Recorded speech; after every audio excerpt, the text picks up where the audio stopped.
এই মেয়ের জন্য মদিনার যুবকরা পাগল, যেই মেয়ের জন্য পুরা এলাকার যুবকেরা পাগল ছিল, তাহাকে দেখার জন্য কোনোদিন দেখতে পারে নাই, কোনোদিন তাহার সামনে যায় নাই। আজ তুমি এত সুন্দর সুযোগ পাওয়ার পর তুমি যদি এই কাপড়গুলো নিয়ে যাও, একবার তার চেহারার দিকে তাকায় দেখো কত সুন্দর। আল্লাহর বান্দা নবীর সামনে হাজির, চোখের পানি পালায় কান্দের, বলে গো পয়গম্বর, যখন আমি এই কথাগুলো কানের মধ্যে শুনলাম,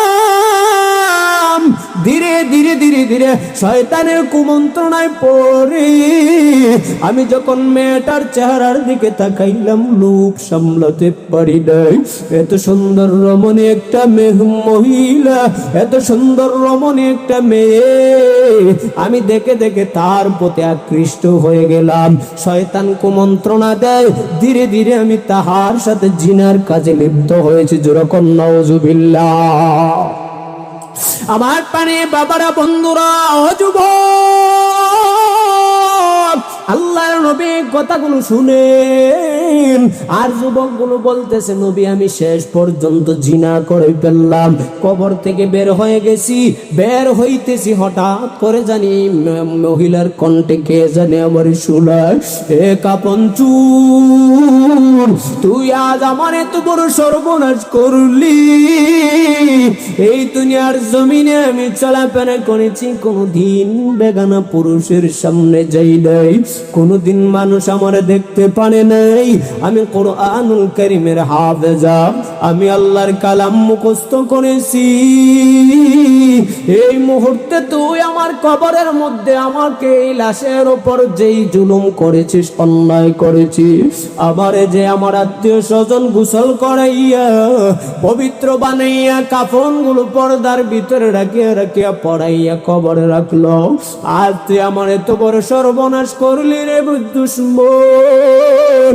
তাহলে শুনে নাও, ওই দিন যেই দিন কেউ থাকবে না, আমি যদি আল্লাহর দরবারে নাপাক অবস্থা উঠে যাই, আল্লাহর সামনে বলবো, তুই যুবক আমার এত বড় সর্বনাশ করেছিস, তুই যুবকের জন্য আমার মালিকের দরবারে সেই দিন নালিশ দিয়ে দিব।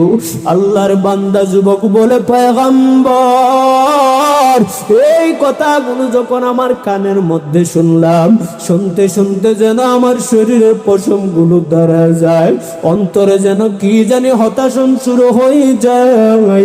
আমি এত বড় জুলুম করেছি, এত বড় অন্যায় করেছি, এত বড় পাপ করেছি, হাসরের ময়দানে যদি ওই মহিলা আমার জন্য নালিশ দেয়, আমার মালিকের দরবারে আমি কি জবাব দিব? কি জবাব আমার আল্লাহর দরবারে দিব? এই কথা স্মরণ করে করে নবী আমি কান্দি। আমার যে এই কথাগুলো শুনে সবাই তারা দেয়, তারা দেয়। আল্লাহর নবী বলে, এমন জুলুম, এমন গুনাহ বুঝি মানুষ করে, আমার দরবার থেকে চলে যাও। আল্লাহর নবীও তারা দিলেন। আল্লাহর বান্দা যখন নবীর দরবার থেকে সরে গেল কান্না করতে করতে, কেউ তার সুযোগ দেয় নাই, কোনো বন্ধু বান্ধব তার কোনো আশ্রয় দেয় নাই, সবাই তারা দিল। আল্লাহর বান্দা নিরুপায় হইয়া এক পর্যায়ে রব্বুল আলামিনের দিকে হাত বাড়ার কান্দে, ও আল্লাহ, আমি এত বড় জুলুম করেছি, যেই জুলুমের জন্য আমার নবী আমারে ক্ষমা করে নাই, নবীও তারা দিলেন, সবাই তারা দিল। আল্লাহ, আল্লাহ আপনারা রহমান, আপনারা রহিম, আপনারা গফুর, আপনারা গফফার। আয় আল্লাহ, আমি ভুল করেছি, অন্যায় করেছি, পাপ করেছি। ও আল্লাহ, এই মুহূর্তে আপনি ছাড়া কেউ নাই। আয় আল্লাহ, আপনি ব্যতীত আমার দয়া করনেওয়ালা আর কেউ নাই। আল্লাহর বান্দা ধীরে ধীরে কান্না করে করে মদিনা শহরের সবচেয়ে উঁচু পাহাড়ের মধ্যে এইভাবে একদিন, দুই দিন, তিন দিন, এক সপ্তাহ, 2 সপ্তাহ করে করে কান্না করতে করতে হতাশ হয়ে যায়।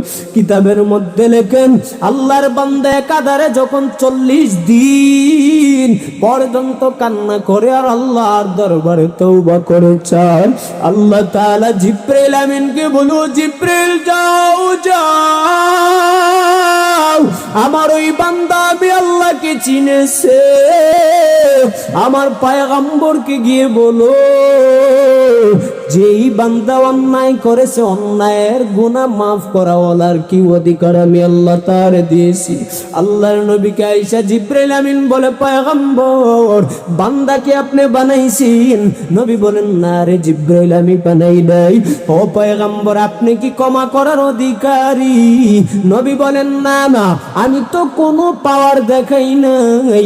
আল্লাহ বলে, জিবরাইল জানা দাও যে কাপন চোরাকে সবাই তারা দিল, সবাই তারা দিল, আমার নবী পর্যন্ত তারা দিলেন। আমার ওই বান্দা কান্না কাটি করতে করতে একাধারে 40 দিন কান্না করেছে।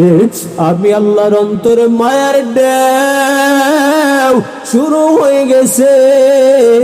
ও জিবরাইল আপনি জানা দেন এই মুহূর্তে জিনাকুর কাপন চুরের গুনাহগুলো মাফ করে দিলাম। আর জোরে জোরে বলেন সুবহানাল্লাহ। দরজার মধ্যে যখন আঘাত করতে আরম্ভ করলো, বোন বলে, ভাইয়া এত জোরে জোরে জোরে জোরে আঘাত করতেছো কারণ কি? বলে, বোন দরজা খুল। কি জানি তোর জবানের আওয়াজ, কি জানি শুনলাম, আমি আর সহ্য করতে পারি নাই রে, বোন দরজা খোল।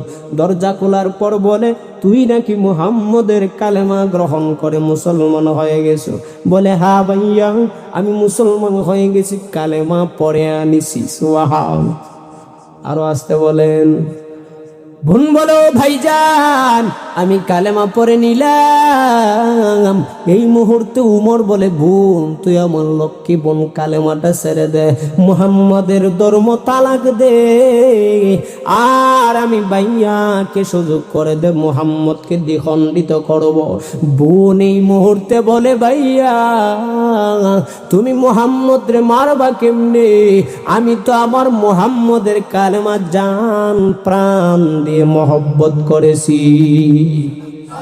ও ভাইয়া তুমি যতই আঘাত করো প্রয়োজনে জীবন দিব, তারপর ওই মুহাম্মদের কালেমা আমি ছাড়ব না, বলবো না। সুবহানাল্লাহ। ধীরে ধীরে আঘাত করে, বোন চোখের পানি জড়ায় কান্দে আর বলে, ভাইজান এটা কোনোদিন সম্ভব নয়। এইভাবে কান্নার আওয়াজ, কানতে কানতে কানতে কানতে বোনের মন যখন দেখলো একদম ভেঙে গেছে, কান্নার রোল পড়ে গেছে, উমরের মনটা দুর্বল। আহারে যেই বোনকে কোনোদিন ফুলের আঘাত করি নাই, যেই বোনের শরীরে কোনোদিন আঘাত বসাই নাই, আজ এমন ভাবে আঘাত করলাম বোনটা চিকরে চিকরে কান্নার আওয়াজ করতেছে। আল্লাহর কি মহিমা, আল্লাহর কি রহমত, উমরের দিল ধীরে ধীরে নরম হয়ে গেছে। আল্লাহু আকবার। উমর ডাক দিয়ে বলে, ও বোন তুই এত পাগল, এমন একবার তালাত কর মুহাম্মদের এই কালেমার মধ্যে, মুহাম্মদের এই কোরআনের মধ্যে কেমন পাওয়ার একটু শোনা দে। যেরকম আল্লাহু আকবার। বোন যখন তেলাওয়াত করতে করতে আরম্ভ করে দিল, বোনের তেলাওয়াত শুনিয়া উমর বলে, বোন একবার আমার হাতে দে। এ বোন আমি একটা বারের জন্য এই তেলাওয়াত শুনি, আমি ধরি। সুবহানাল্লাহ। বোন বলে, না ভাইয়া না, না এটা সাধারণ কোনো বই না, সাধারণ কোনো কিতাব নয়। এই কিতাবের মধ্যে যদি ধরতে হয় তাহলে গোসল করতে হবে, পবিত্র হওয়া লাগবে কি লাগবে না। বোন এইভাবে করাইয়া গোসল করাইয়া যখন নাকি কোরআনুল কারীমের তাহা সূরা তেলাওয়াত করতে আরম্ভ করলো, উমর শুনে আর চোখের পানি ঝরাইয়া ঝরাইয়া কান্দে। দিল নরম করে দেওয়ার মালিক। আর জুড়ে বলেন, এইভাবে কান্না করতে করতে শেষ পর্যন্ত উমর বলে, বোন আল্লাহর নবী মুহাম্মদের দরবারে নিয়ে যাওয়া হলো, নিয়ে যাওয়া হলো। আল্লাহর নবীর দরবারে গিয়া ওই তলোয়ারটাকে সাইটের মধ্যে রাখিয়া মুহাম্মদকে ডাক দিয়ে কয়, পয়গম্বর আমি ভুল করেছি, অন্যায় করেছি, এত মধুর তেলাওয়াত, এত মধুর কোরআনুল কারীমের পড়া আমি আর কোনোদিন ছুটি নাই। ও মুহাম্মদ নবী আমার, যত ভুল করেছি, অন্যায় করেছি, এই মুহূর্তে আর ভুল করতে চাই না পয়গম্বর, আর ভুল করতে চাই না। এই মুহূর্তে আপনি আমার কালেমা পড়ায় দেন, লা ইলাহা ইল্লাল্লাহু মুহাম্মাদুর রাসূলুল্লাহ। জোরে জোরে বলি সাল্লাল্লাহু আলাইহি ওয়াসাল্লাম। মায়ার নবী কালেমা পড়ায় দিলেন। উমর এবার মাথা গরম। ও মায়ার নবী চলেন, যেই মক্কার জমিনে আপনি দাওয়াত দিতেন আড়ালে তাইকা লোকায় লোকায় গো পয়গম্বর, আমি তো এসেছিলাম আবু জাহেলের দল থেকে, আমি একমাত্র উমর দাঁড়িয়েছিলাম, এই তলোয়ার দ্বারা আপনার গর্দান কাটার জন্য অন্য কারো সাহস হয় নাই, অন্য কারো বুকের এমন পাওয়ার নাই। ও নবী, এই মুহূর্তে আমি কালেমা গ্রহণ করে নিলাম, এই মুহূর্তে কালেমা পড়েছি। ও পয়গম্বর, আপনি এবার চলেন, আমার সাথে চলেন, এই মুহূর্তে মক্কার অলিতে গলিতে যাব, মক্কার বিভিন্ন শহরে অঞ্চলে যাব, দিনের কালেমার দাওয়াত দিয়ে দেব। যেরকম আল্লাহু আকবার, আর মহব্বতে বলেন আল্লাহু আকবার।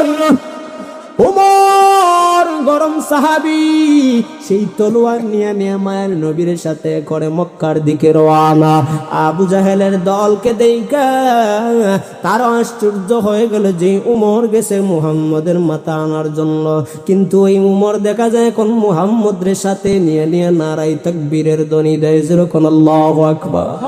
নারাই তাকবীরের ধ্বনির মাধ্যমে এমন পাওয়ার, যেই তাকবীরের বিনিময়ে ফেরাউন ধ্বংস হয়েছে, উকবা শাইবা ধ্বংস হয়েছে, আবু জাহেল ধ্বংস হয়েছে, নমরুদ ধ্বংস হয়েছে। বর্তমানে এই দুনিয়ার প্রমাণ, নারায়ে তাকবীর ধ্বনি দেওয়ার কারণে আমাদের বাংলার জমিনের স্বৈরাচার পালাইতে বাধ্য হয়েছে। ঠিক কি বলে? আবার পানে বাবারা, বন্ধুরা, ও যুবক, উমর ফারুক রাদিয়াল্লাহু তাআলা এইভাবে তাকবীর দিয়া সামনের দিকে আগায়।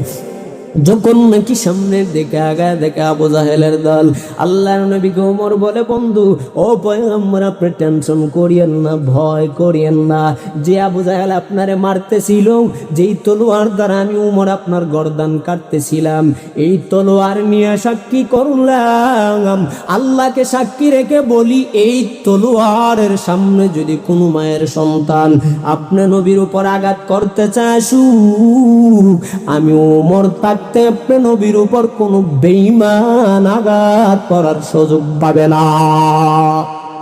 শেষ পর্যন্ত উমর ফারুক রাদিয়াল্লাহু তাআলা এমন গরম, যার কথার আগে আগে ওই তলোয়ার গুলো চালায় দিতেন।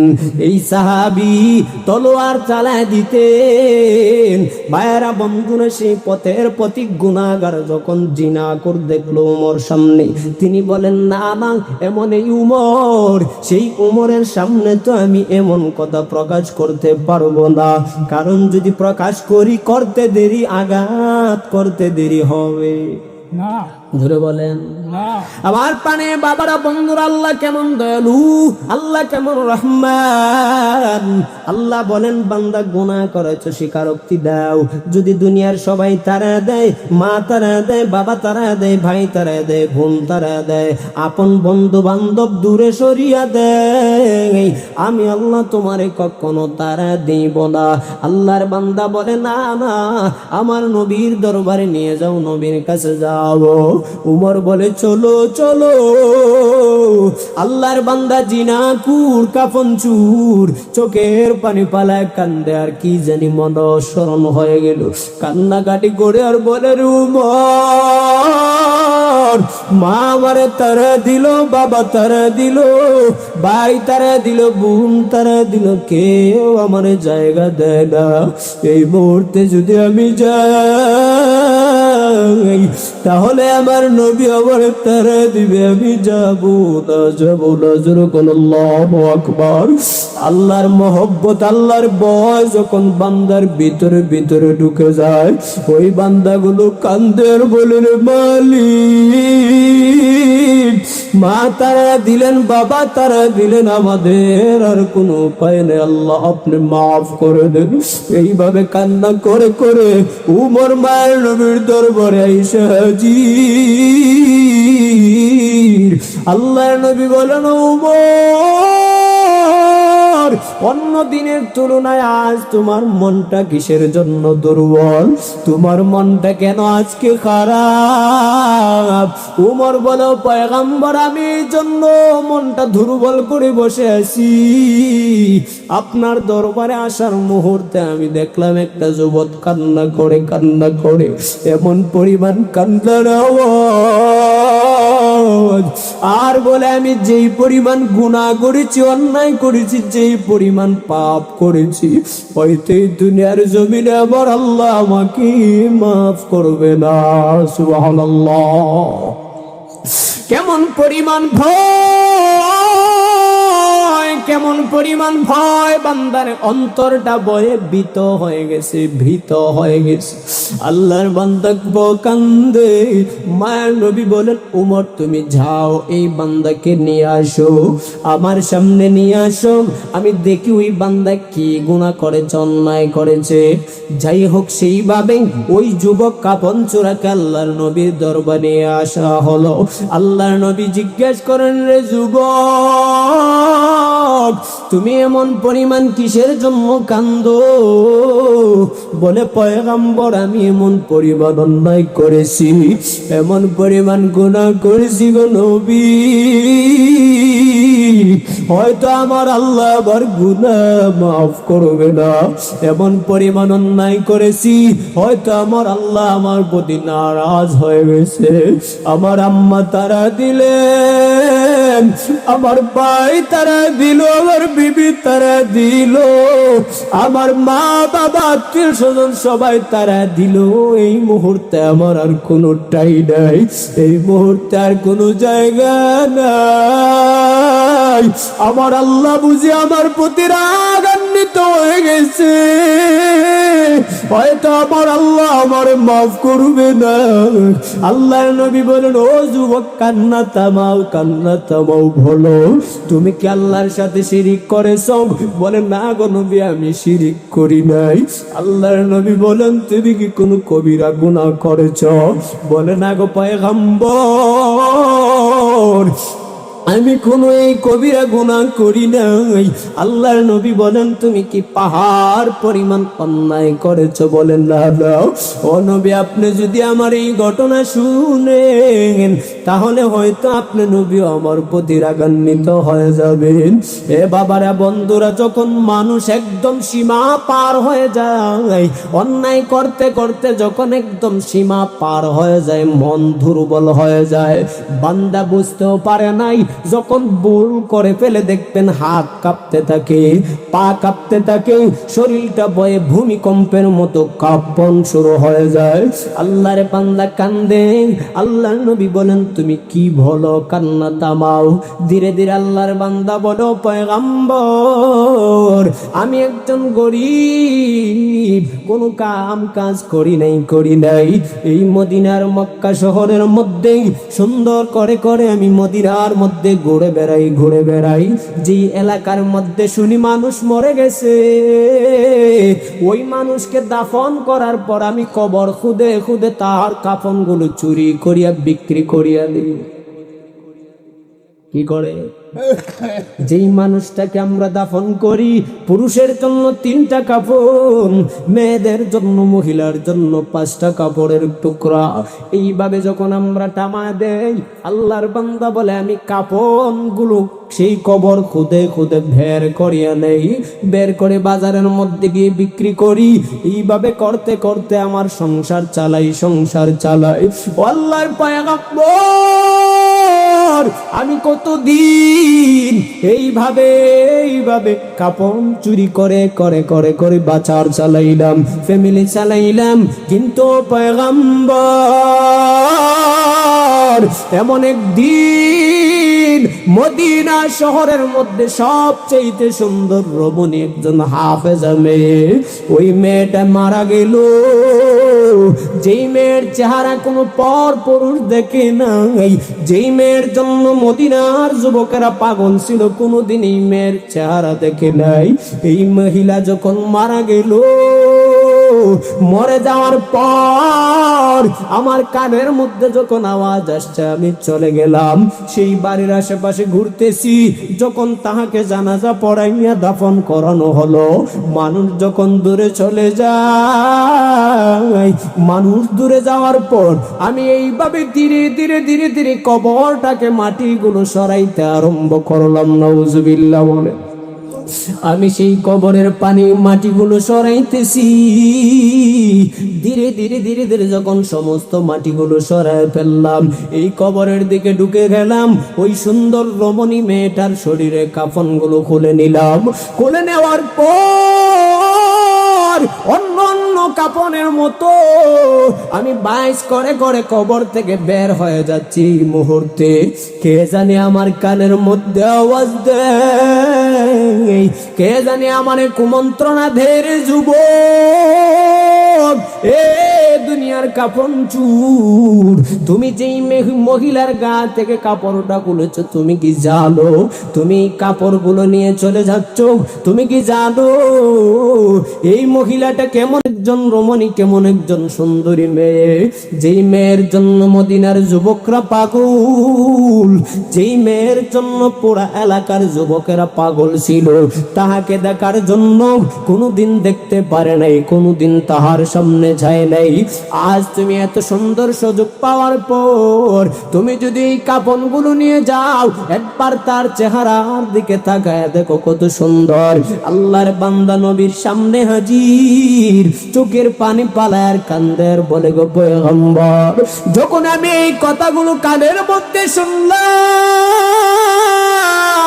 ধীরে ধীরে ধীরে ধীরে শয়তানের কুমন্ত্রণায় পড়ে আমি যখন মেয়েটার চেহারার দিকে তাকাইলাম, লোভ সামলাতে পারি নাই। এত সুন্দর রমণী একটা মহিলা, এত সুন্দর রমণী একটা মেয়ে, আমি দেখে দেখে তার প্রতি আকৃষ্ট হয়ে গেলাম। শয়তান কুমন্ত্রণা দেয়, ধীরে ধীরে আমি তাহার সাথে জিনার কাজে লিপ্ত হয়েছি। যেরকম নাউজুবিল্লাহ। আমার পানে বাবারা, বন্ধুরা, যুবক, আল্লাহর নবী কথাগুলো শুনেন। আর যুবকগুলো বলতেছে, নবী আমি শেষ পর্যন্ত জিনা করে ফেললাম, কবর থেকে বের হয়ে গেছি, বের হইতেছি, হঠাৎ করে জানি মহিলার কণ্ঠে কে জানে আমার শুনায়, এ কাপন চুর, তুই আজ আমার এত বড় সর্বনাশ করলি। এই দুনিয়ার জমিনে আমি চলাফেরা করেছি, কোনদিন বেগানা পুরুষের সামনে যাই নাই, কোনদিন মানুষ আমার দেখতে পারে নাই। আমি কোরআনুল কারীমের হাফেজা, আমি আল্লাহর কালাম মুখস্থ করেছি। এই মুহূর্তে তুই আমার কবরের মধ্যে আমাকে এই লাশের উপর যেই জুলুম করেছিস, অন্যায় করেছিস, আমারে যে আমার আত্মীয় স্বজন গোসল করাইয়া পবিত্র বানাইয়া কাফনগুলো পর্দার ভিতরে রাখিয়া রাখিয়া পড়াইয়া কবরে রাখলো, আজ তুই আমার এত বড় সর্বনাশ করলি রে দুশমন। তাহলে শুনে নাও, ওই দিন, যেই দিন কেউ থাকবে না, আমি যদি আল্লাহর দরবারে নাপাক অবস্থা উঠে যাই, আল্লাহর সামনে বলবো, তুই যুবক আমার এত বড় সর্বনাশ করেছিস, তুই যুবকের জন্য আমার মালিকের দরবারে সেই দিন নালিশ দিয়ে দিব। আল্লাহর বান্দা যুবক বলে, পয়গম্বর, এই কথাগুলো যখন আমার কানের মধ্যে শুনলাম, শুনতে শুনতে যেন আমার শরীরের পশমগুলো দাঁড়া যায়, অন্তরে যেন কি জানি হতাশন শুরু হয়ে যায়। আমি এত বড় জুলুম করেছি, এত বড় অন্যায় করেছি, এত বড় পাপ করেছি, হাসরের ময়দানে যদি ওই মহিলা আমার জন্য নালিশ দেয়, আমার মালিকের দরবারে আমি কি জবাব দিব? কি জবাব আমার আল্লাহর দরবারে দিব? এই কথা স্মরণ করে করে নবী আমি কান্দি। আমার যে এই কথাগুলো শুনে সবাই তারা দেয়, তারা দেয়। আল্লাহর নবী বলে, এমন জুলুম, এমন গুনাহ বুঝি মানুষ করে, আমার দরবার থেকে চলে যাও। আল্লাহর নবীও তারা দিলেন। আল্লাহর বান্দা যখন নবীর দরবার থেকে সরে গেল কান্না করতে করতে, কেউ তার সুযোগ দেয় নাই, কোনো বন্ধু বান্ধব তার কোনো আশ্রয় দেয় নাই, সবাই তারা দিল। আল্লাহর বান্দা নিরুপায় হইয়া এক পর্যায়ে রব্বুল আলামিনের দিকে হাত বাড়ার কান্দে, ও আল্লাহ, আমি এত বড় জুলুম করেছি, যেই জুলুমের জন্য আমার নবী আমারে ক্ষমা করে নাই, নবীও তারা দিলেন, সবাই তারা দিল। আল্লাহ, আল্লাহ আপনি না রহমান, আপনি না রহিম, আপনারা গফুর, আপনারা গফফার। আয় আল্লাহ, আমি ভুল করেছি, অন্যায় করেছি, পাপ করেছি। ও আল্লাহ, এই মুহূর্তে আপনি ছাড়া কেউ নাই। আয় আল্লাহ, আপনি ব্যতীত আমার দয়া করনেওয়ালা আর কেউ নাই। আল্লাহর বান্দা ধীরে ধীরে কান্না করে করে মদিনা শহরের সবচেয়ে উঁচু পাহাড়ের মধ্যে এইভাবে একদিন, দুই দিন, তিন দিন, এক সপ্তাহ, 2 সপ্তাহ করে করে কান্না করতে করতে হতাশ হয়ে যায়। কিতাবের মধ্যে লেখেন, আল্লাহর বান্দা একাধারে যখন 40 দিন পর্যন্ত কান্না করে আর আল্লাহর দরবারে তওবা করে চায়, আল্লাহ তাআলা জিবরাইল আমিনকে বলো, জিবরাইল যাও যাও, আমার ওই বান্দা আমি আল্লাহকে চিনেছে, আমার পয়গম্বরকে গিয়ে বলো, যেই বান্দা অন্যায় করেছে, অন্যায়ের গুনাহ মাফ করা ওয়ালার কি অধিকার আমি আল্লাহ তার দিয়েছি। আল্লাহর নবীকে আয়েশা জিবরাইল আমিন বলে, পয়গম্বর, বান্দাকে আপনি বানাইছেন? নবী বলেন, না রে জিবরাইল, আমি বানাই নাই। ও পয়গম্বর, আপনি কি ক্ষমা করার অধিকারী? নবী বলেন, না না, আমি তো কোনো পাওয়ার দেখাই নাই। আল্লাহ বলে, জিবরাইল জানা দাও, যে কাপন চোরাকে সবাই তারা দিল, সবাই তারা দিল, আমার নবী পর্যন্ত তারা দিলেন। আমার ওই বান্দা কান্না কাটি করতে করতে একাধারে 40 দিন কান্না করেছে। আমি আল্লাহর অন্তরে মায়ার ঢেউ শুরু হয়ে গেছে। ও জিবরাইল, আপনি জানা দেন, এই মুহূর্তে জিনাকুর কাপন চুরের গুনাহগুলো মাফ করে দিলাম। আর জোরে জোরে বলেন সুবহানাল্লাহ। আমার প্রাণের বাবারা, বন্ধুরা, বুঝে থাকলে বলুন, ওই মালিক রব্বুল আলামিন রহমানুর রহিম কোন আসেনি না নাই? আল্লাহ তাআলা বলেন, লা তাকনাতু মির রাহমাতিল্লাহ। হে বান্দা, যত অন্যায় করেছো, জুলুম করেছো, আমি আল্লাহর রহমত থেকে নৈরাশ হইও না। আজ কত যুবক ভাই দেখা যায় টিকটক নিয়ে ব্যস্ত, ফেসবুক নিয়ে ব্যস্ত, ইউটিউব নিয়ে ব্যস্ত, কিন্তু বাড়ির পাশে মসজিদে আজান দেয়, আসসালাতু খায়রুম মিনান নাওম। হে বান্দা, ঘুমের চাইতে নামাজ ভালো। আল্লাহর বান্দা সারা রাত ও সজাগ থাকে, সারা রাত মোবাইল টিপে ঘুম ধরে নাই, যখন আজান শুনে এই মুহূর্তে ঘুমে ধরে মসজিদে আসে নাই। ঠিক না? কত আল্লাহর গোলাম অতটা সময় কাটায় রে যুবক, কিন্তু আল্লাহর ঘর মসজিদে যাও নাই।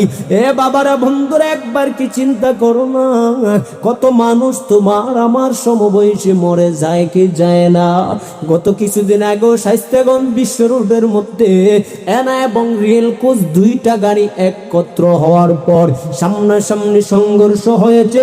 ধীরে ধীরে প্রায় 5 থেকে 7 জন মানুষ জায়গায় দুনিয়াতে বিদায় হয়েছে। কত যুবক মরে গেছে, কত যুবক পঙ্গু হাসপাতাল ঢাকা শহরের মধ্যে আছে, কত যুবক উসমানী মেডিকেলের মধ্যে আছে, কত যুবক হায় হায় করে কান্নার আওয়াজ, কত যুবক দুনিয়া থেকে অকাল মৃত্যু হয়ে যায়, মৃত্যু হয়ে যায়। আল্লাহ বলেন, ও পয়গম্বর, আমার এই বান্দা বান্দিকে বলেন, যেই বান্দা আযান শোনার পর আমি আল্লাহর চিনি নাই, আমি আল্লাহ এত নিয়ামত দেওয়ার পর যেই বান্দা আমি আল্লাহর চিনি নাই, আমার বান্দাকে বলেন আমি আল্লাহর রাগান্বিত হই নাই, বান্দা যেন আমি আল্লাহর দরবারে আসে, আমার বান্দা যেন আমার ডাকে, আমার বান্দা যেন একবার আমি আল্লাহর কথা স্মরণ করে। আল্লাহর নবী বলেন, যদি চাইতে পারো, যেমন করে নবীর জামানায় আল্লাহ পাক রব্বুল আলামিন 10 জন সাহাবীকে জান্নাতের সার্টিফিকেট দিয়েছেন। এ প্রাণের যুবক ভাইরা, তারা কোনো মুরব্বী ছিল না, তারাও তো যুবক। এই মুহূর্তে যদি আপনি আমি ওই নবীর সুন্নত পালন করতে পারি, আপনি আমি যদি উলামায়ে কেরামের মহব্বতে গঠন করে চলতে পারি, বুঝে থাকলে বলুন আল্লাহ আমাদেরকে মাফ করতে পারে কি পারে না? কিন্তু আমাদের চাওয়ার বড় অভাব, ঠিক কিনা? কত মানুষ বলে এখন কিসের জন্য দাড়ি রাখবো, বয়স তো এখন বেশি হয় নাই, কারণ একমাত্র শুধু যৌবন পার হয়েছি, এখন যদি দাড়ি রাখি তাহলে বুড়া হয়ে যাব। কিন্তু না না, কোন রেওয়ায়েতে পাওয়া যায় মায়ের নবী বলেন, যে ব্যক্তি দাড়ির মধ্যে আঘাত করেছে যেন কলিজায় আঘাত করেছে, কলিজায় যেন সে আঘাত করেছে। কিন্তু কত যুবক দেখা যায় বিবাহ তো পরে করে, কিন্তু এর আগেই বেটার ভাব দেখলে বোঝা যায় না হিন্দু না মুসলমান, ঠিক নেই? আর বিয়ের দিন তো অবস্থা খারাপ, আসিনি না? আল্লাহ বলেন, বান্দা এত সুন্দর করে বানাইছি, ও গোলাম এত সুন্দর করে তোমার এত মায়া করে বানাইছি, তুমি তাকায় দেখো, ইচ্ছা করলে তুই বান্দারে আমি আল্লাহ কুকুরের সন্তান বানাইতে পারতাম, ইচ্ছা করলে তুই বান্দাকে আমি আল্লাহ প্রতিবন্ধী বানাই দিতে পারতাম, ঠিক না? ইচ্ছা করলে আমি আল্লাহ তুই বান্দার পা কেটে ধ্বংস করে দিতে পারতাম। কত মানুষ বাহাদুরি করে, কিন্তু হঠাৎ দেখা যায় অ্যাক্সিডেন্ট করার কারণে পা ভেঙে যায়, আছে কি নাই? এই পায়ের মধ্যে ইনফেকশন ধরতে ধরতে ধরতে ধরতে শেষ পর্যন্ত পা হাঁটুর উপরে কাটতে হয়, এছাড়া ভালো হয় না। ও যুবক ভাই, পায়ের মধ্যে ধরে বলি, আল্লাহ না করুন এই যে নামাজ ছেড়ে চলতেছেন, এই যে অশ্লীল বেহায়াপনা, লজ্জা নাই, শরম নাই, অন্যায় ভাবে জিন্দেগি গঠন করে চলতেছেন, আল্লাহ না করুন